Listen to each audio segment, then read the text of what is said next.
Jack Dorsey's like, well, I don't want this Web3 thing. I just want Bitcoin. And, the Ethereum guys are like, we don't want Solana and Terra and Avalanche. Everybody fears change. The traditional media fears change. The banking industry fears change. When change is happening so fast, and it's not being driven by one entity, it's this broadly spread phenomena. It's scary because you don't feel in control. So the metaverse is not a single destination. It is the increasing digitalization of our lives. So right here we are now. I'm in the Cayman Islands. You guys are in Brazil. This is basically a metaverse experience. This is a digital experience that did not exist 5-6 years ago. Mm-hmm. So, and we now take it for granted. So there's a lot of people, like half of the entire staff at Real Vision, I've never met in person because of this new metaverse. Distributed workplaces are basically metaverse experiences. Mm-hmm. So everything is being digitized. The acceleration of that digitization is the metaverse. So when we live in this increasingly digital world, then it becomes increasingly difficult for me to exchange value with you until we've built out this blockchain infrastructure that allows us to exchange value digitally, instantaneously around the world. And it's a network that nobody owns. So, that is a great thing. But as Web3 rolls out, we will stop spending our lives arguing over Solana versus Terra or Bitcoin versus Ethereum. And we will care about the consumer applications of stuff that people won't know or care is Bitcoin. We don't talk about, oh, we're on an internet connection today. We don't care. We're on Zoom. And it could be Zoom, or it could be Microsoft Teams, or it could be whatever. We don't really care either. I don't even know what computer you're on. You don't know what I'm on, what internet network you're on. None of that matters.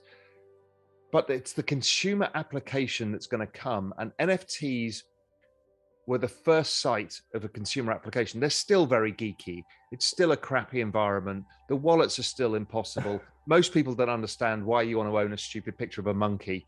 None of this really makes sense. The art market was a little more understandable. Mm-hmm. But my guess is once large communities of culture, so music and sports predominantly, and probably fashion, those three are probably the largest cultural influences in the world. Once they start adopting it, which is happening at NFT level, but I think it's also going to happen at social tokens level, then we will all understand what it means to have the Web3 idea of a stake in a network. And that's the game changer. And we won't think of it as a cryptocurrency or whatever thing. It's like you're participating in that network.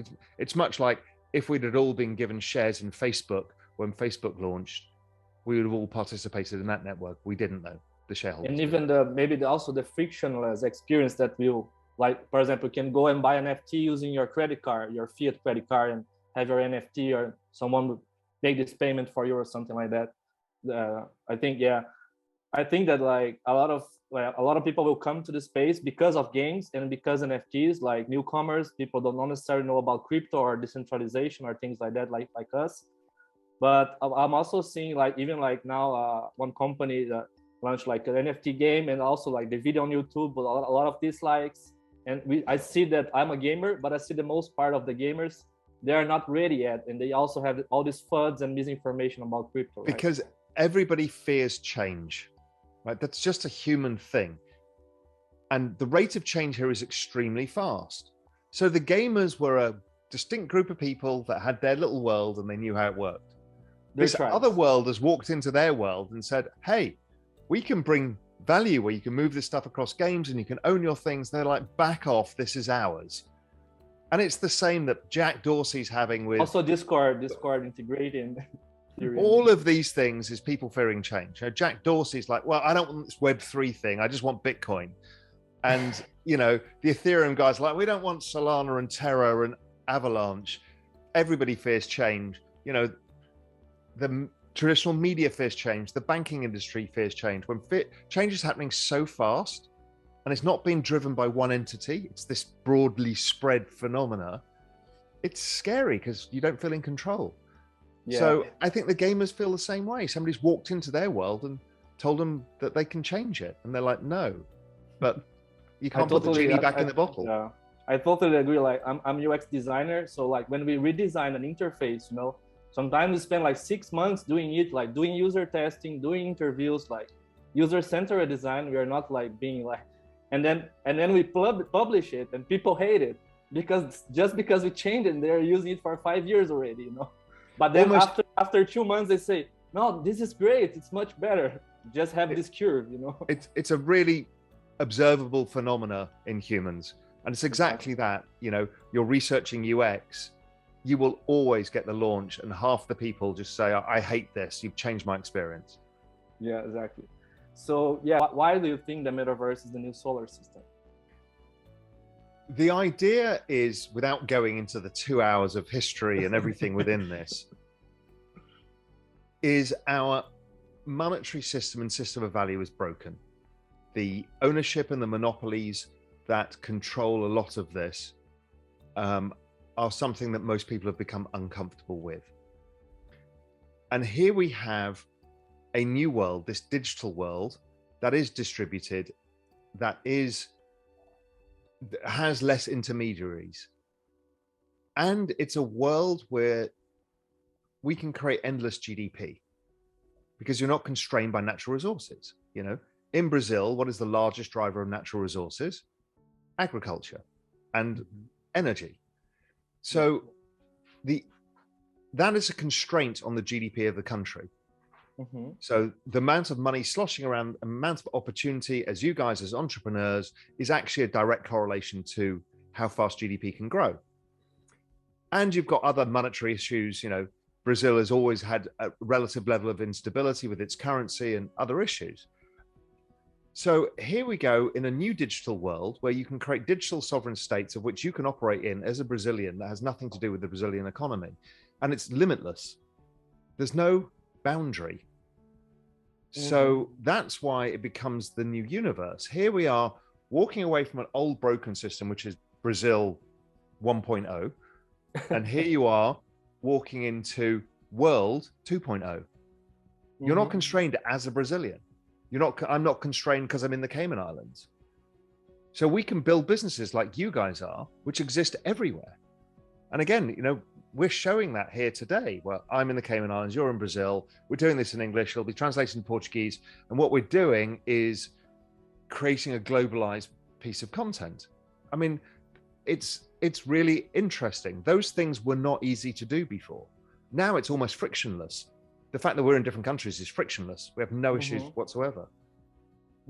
So basically, maybe the main idea, I know it's very complex and you give all the information on that video that also we recommend to our watchers to see. And so you think that the key idea, so is there's no boundary anymore for creating value, right? That's right.